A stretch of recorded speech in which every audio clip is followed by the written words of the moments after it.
అండి, welcome to Kumari vlogs. ఈ రోజు మన వీడియోలో కారపొడి చేస్తున్నాం.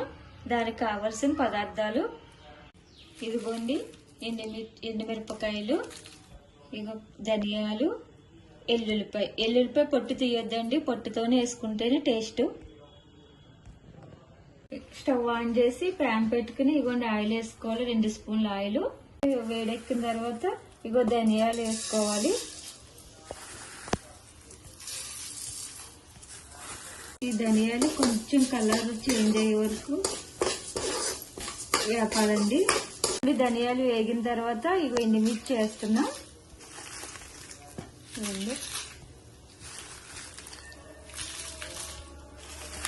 ఇదిగోండి ఎండుమిర్చి వేసుకున్నాం కదండి. ఎండుమిర్చి ఎక్కువ వేపొద్దు, కొంచెం కలర్ చేంజ్ అయ్యే వరకు చాలు.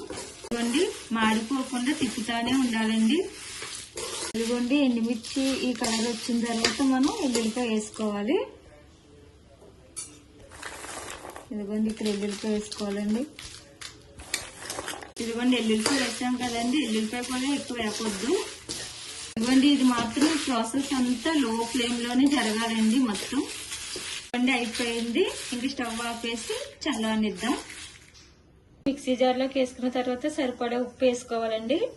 ఇదిగోండి మిక్సీ పట్టుకున్నాను. ఇదిగోండి ఇది బరకగానే పట్టుకోవాలండి. ఇదిగోండి ఎల్లుల్లిపాయ కారపొడి రెడీ అయిపోయిందండి. ఇది కనుక వేడి వేడి అన్నంలో నెయ్యి వేసుకుని తింటే సూపర్ ఉంటుందండి. అలానే ఇడ్లీ దోశకు కూడా చాలా బాగుంటుందండి.